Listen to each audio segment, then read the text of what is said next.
Welcome to Thanksgiving Day at Namaste, Lake Chapala. We're so happy to share this day and all of this gratitude with all of you for your presence, for your willingness, and for you just being you, for you being the perfect, holy, created child of God that you are. So let's take a deep breath for a moment and just see if we can tune into that holy perfection, the truth that has always been true, the love that has always been loved, and the light that has always been bright within us. And we give gratitude, we give thanks. This and every day, but especially today.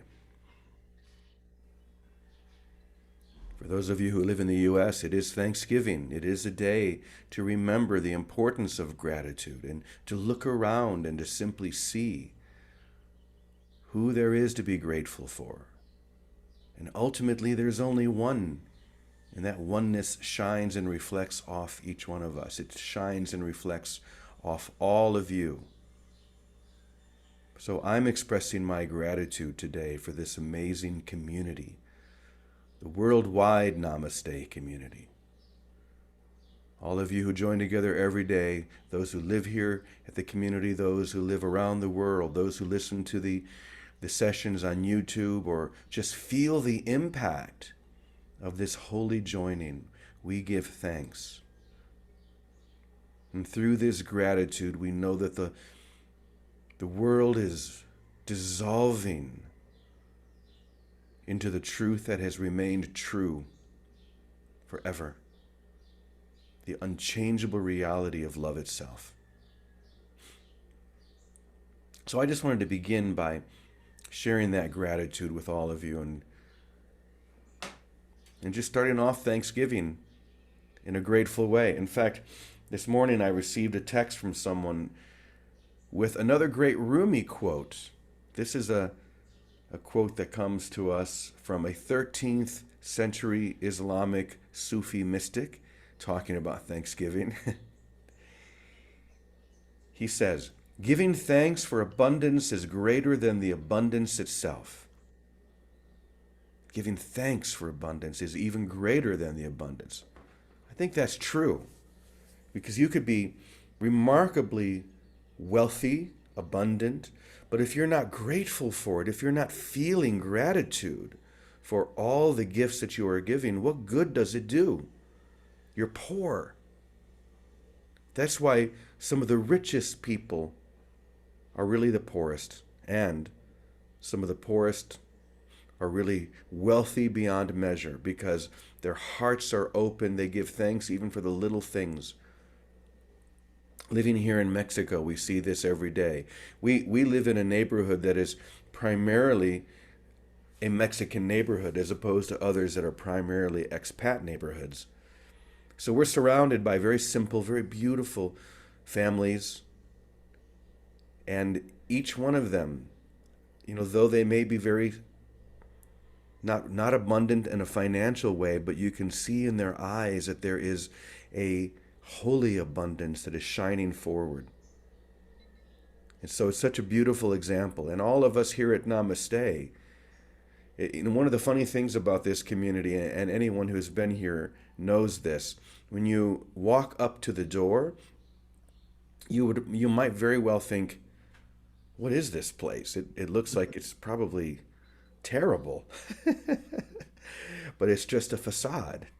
It's just the outside. You walk through the door and you walk in, it's like, oh my goodness gracious. It's like a little village back here, and it's beautiful with holy paintings and the beautiful plants and trees and flowers that are everywhere, and the casitas, and more than anything, the smiling, happy faces. And this is just a sign. Don't judge anything by what it looks like. Abundance and gratitude shines through all of that and reminds us that at our core we are the very definition of abundance. We are abundance itself. And so today we give thanks for the light that is shining through and as each one of us, uncompromised. And this is a very strange year for a lot of us with Thanksgiving. Oh, look at that. Baraka just put a, that's a very early version of the casita community before we had we even had doors, it looks like.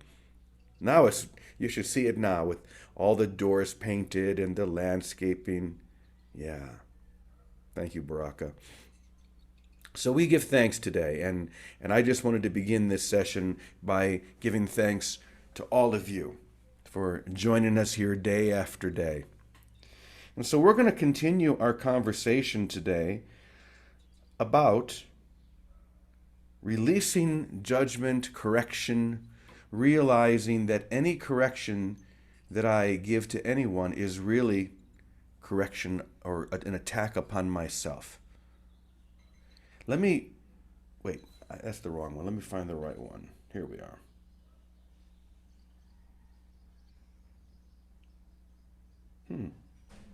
No, it seems to have disappeared, and that's okay. I'll find it later.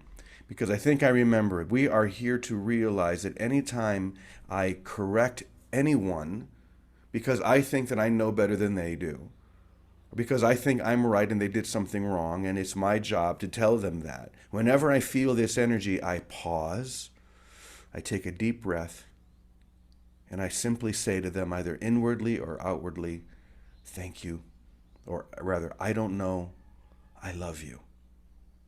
And this is a good thing to do today for many of us, because as I was saying, it's such a strange Thanksgiving. Many of us who are used to having all of our families come around and the huge table full of food, that's not happening so much this year because of the COVID pandemic.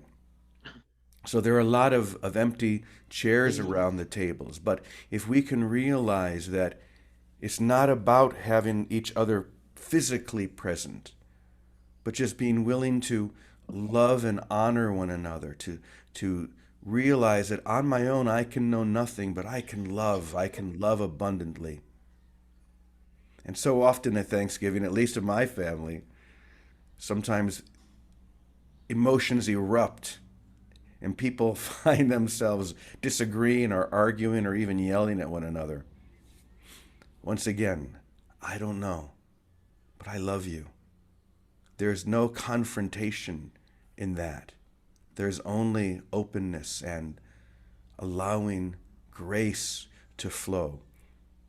And so what we've been talking about so far this week is how we approach this teaching when we're with one another physically. But there is a more important aspect of this that I want to talk about today, because this is where it really all begins.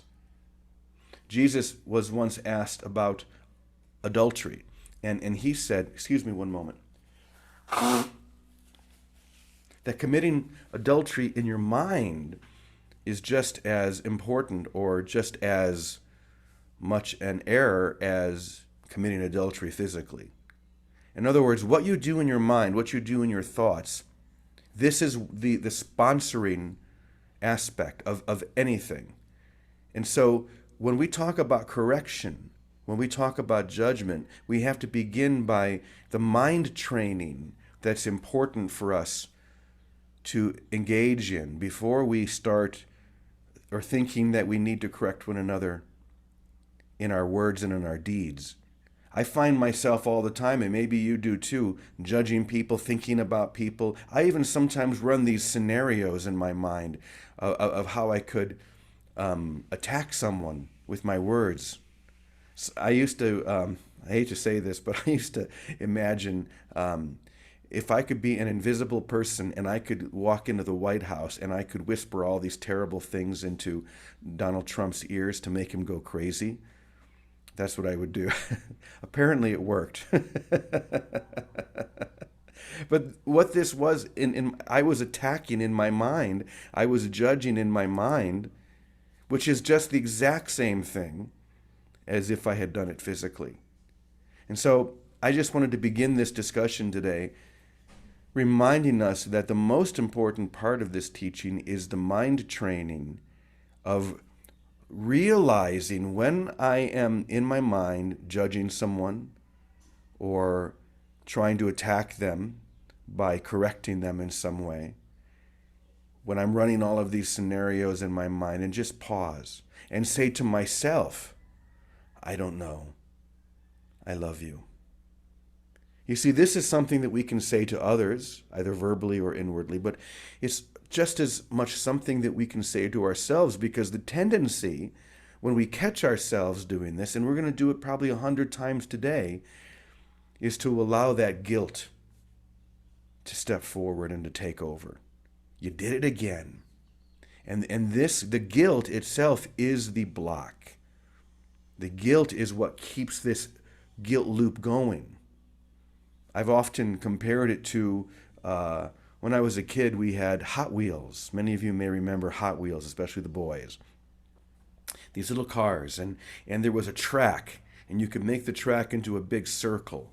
And I had this I don't know, it was like a little garage that you would put over the top of the track, and inside it there were these spinning wheels. And so when the car would go through this little garage, it would shoot it out and would come all the way back around, and then it would shoot it out again, and it would keep it going. It was an accelerator. And so the guilt itself is the accelerator. That those are the spinning wheels that shoot us out and keep us in that guilt loop. And every time we feel that guilty feeling come in, it's like being shot back out. We come back around. So what happens when we say to ourselves, I don't know, I love you? Well, I'll tell you what happens. It's like creating a little bit of a gap in that track. Every time we don't buy into the guilt, but we just say, I love you. It doesn't matter. Just have the willingness to look at this and to judge no more, to correct no more. Every time we do that, it's like we create a little bit of a gap. And maybe the first few times, the gap is not going to be big enough, and that car is still going to jump over the track. Our guilt is going to continue to flow. But as we do this more and more, as we continue, every time through our mind training, we catch ourselves judging or correcting in our minds, we can just hold still and say, I love you. I don't know, I just love you. That guilt, that little gap in the guilt loop gets bigger and bigger. And after a certain amount of time of being diligent with this, we're no longer able to make the jump, and the guilt loop falls apart. This is really the goal, to allow this guilt loop to dissolve, because this is what keeps us going. Every time we do something, we catch ourselves and we feel guilty about it. We find ourselves judging someone or attacking someone in our minds, and then we realize we're doing that, or we realize we're doing it to someone who's actually standing in front of us. And we stop and we feel bad about it. We think, I should have learned this lesson by now. The guilt loop just continues. But loving ourselves, just saying, I don't know, but I love you. This is the way that we dissolve that guilt loop. So it's gratitude. Gratitude that we have these tools. Gratitude that we have this love, that the light is bright within us. And we choose resolutely no longer to have this guilt running through our minds, throwing us off track. Today is a day to be grateful for what is true, for the love that surrounds us and is within us and everywhere. And so I thought I would begin our discussion today with that very simple thought, that the real work is within us. To realize when we do choose to judge one another or to correct one another in our minds, to run out these little fantasies like I was describing, just to catch ourselves, realize we're doing it. I love you. That's all I need to know. So with that, I'm going to turn to Vicki and see what she would like to share from that lesson. I love it, Jimmy. I love it. Thank you. Thank you for that setup. Happy Thanksgiving, Jimmy. Happy Thanksgiving to everyone. And the most grateful thing that I am grateful for is just what you described. that we busted the game, the judgment game, the ego game of wrong identity. It's as simple as you just described it, Jimmy. If we bust the game, if we break the cycle of judgment with I love you, I don't know what this means, but it's the truth. That's why we can be happy without opposite, joy without opposite, and for no reason outside, because we really don't know. And if we're going to whisper in someone's ear, if we're going to whisper, you should have been whispering in Donald's ear. I love you, Donald. I see your holiness. I see your light busting out everywhere. When I I caught myself, see that's it. what I did. But first, I had Didn't to you? realize that it's my own guilt that I'm playing out, and Right. and I'm playing out this little ridiculous fantasy. But I realized, and using Donald Trump as an example, this is a holy, perfect child of God. Whatever role he's playing, and my only task, your only task, is to whisper that to them, to remind Right. them of that. So the bottom line is, what isn't love, what is not love, is a call for love. And it's always my own call. It's always for the healing of my own mind Yes. that still was trying to buy the game of judgment and still find some reason to justify it. And what does he say? Beware the temptation to ever see yourself unfairly treated, ever. We're doing this to ourselves, and the game is over. It's been busted. We talk about, you talk about a lot, that experience of our oneness, that experience of our holiness. And being here in time isn't about coming into necessarily a revelation, but of that experience, of that light. That light experience is a byproduct of us doing our homework. And this is the homework. It's busting the game for each of us. Meeting the conditions for the experience of light is nothing more than dropping all those judgments of projection and refusing to project anymore. Like, oh, game over. I'm done. And thank you, God. Thank you, God, that we can see it now and that it is this simple. And thank you, Jimmy. The judgment loop is the best game loop to see this structure in, to see how simple it is to stop it. Just stop it. And no matter what our emotional feelings are, that's part of the ecosystem. Don't be fooled by it. I love you. I love you. I love you. Thank you. In fact, Jean Pierre, who is sometimes here, he came through with this beautiful new Ho'oponopono. And it's a way of breaking the judgment loop by every brother that we're tempted to judge or see outside of ourselves, saying, I see you, I welcome you, I rejoice, I love you. You are, I am, we are one. There it is. That's the break in the loop. And that's meeting the conditions for the experience of light, of holy oneness. And once we come into that experience that is out of time, what the Course calls the holy instant, once we come into that experience, we don't need to be convinced anymore to get out of the game. It is the fullness of being that finally we are fulfilled and we recognize. And there's no question about what's real after that. Thanks, Jimmy. Happy Thanksgiving, honey. Happy Thanksgiving. I'm so grateful for you, Vicky. You are with us almost every day and you shine your light so bright, and I'm just so grateful to have you as my sister for so many years and with you on these calls. You add so much. Me too, Jimmy. Thank you. And I love how you talk about busting the game, because that's all this is. This is a game. And we forgot that we're playing a game. It's like we started playing Monopoly and we took it really serious, and we think that getting these little pieces of paper that are different colors is important. None of that's important. The only thing that's important is busting this guilt game. And you said the words stop it. We just need to stop it. And that reminds me of a little skit that I've actually shown here at Namaste, and I'll see if I can describe it. Many of you are going to remember it because it's very famous, and it's from our dear friend Bob Newhart. You guys remember Bob Newhart? Yeah, and he's a psychologist, as we know from the Bob Newhart show back in the '70s, and a woman comes in and she sits down, and he begins by saying that, I want to explain to you how it works. I only charge $5 for every 5 minutes, and you have to pay cash, no checks. And it usually doesn't even take 5 minutes. We're going to probably do this in less than 5 minutes. And she's like, wow, $5? This is you're going to solve everything, all of this in less than 5 minutes. It's only going to cost me $5. Brilliant. So she sits down and he says, okay, what's the problem? She says, well, I have this terrible fear and phobia of being buried alive in a box. He says, buried alive in a box.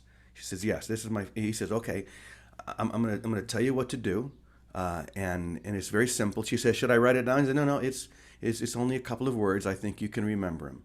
He says, are you ready? She says, yes. He says, stop it, stop it. She says, what do you mean? He says, it's not hard to figure out what I mean. Just stop it. And that's what I think of when you share this, Vicky. We just have to stop it. Stop this ridiculous behavior of judging and correcting and doing anything other than blessing and loving one another. Just stop it. It really is that simple if we bust that guilt game. And really what we're saying is stop attacking myself.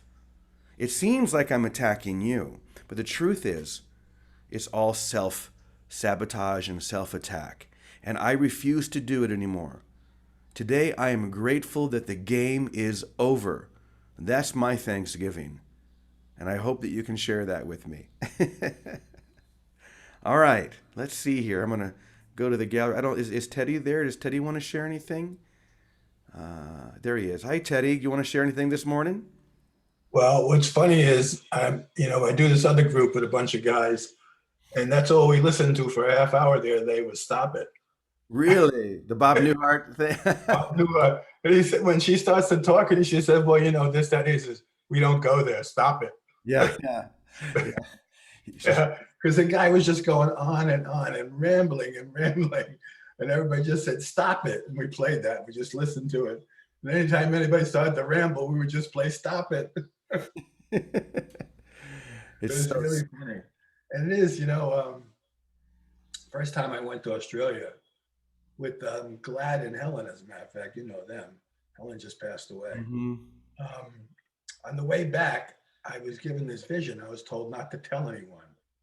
And I was told, I was shown this light that started and it went around the world. And and then just recently I was shown that the light had gone around the world. And, to the people who are actually in light and understand the light and are in contact with the Holy Spirit, life is peaceful. Life is peace. Life is love. But to those who are in resistance, and the world was made by our resistance to love and light, there's destruction taking place and crazy things are going on. And while it's not necessarily a function of the light, it's an effect of those who reject the light. And that's something we can all see these days, because the acceptance of the light as our reality and the willingness to live by the law of the light and the guidance that the light brings to us keeps us in a state of mind of peace. And it's got to do with sharing and love and the extension of that and the inclusion rather than exclusion and division.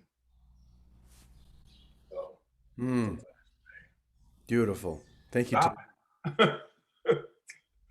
We just need to keep it simple. We have this tendency to complicate things. And the truth is just stop it. It really is that simple.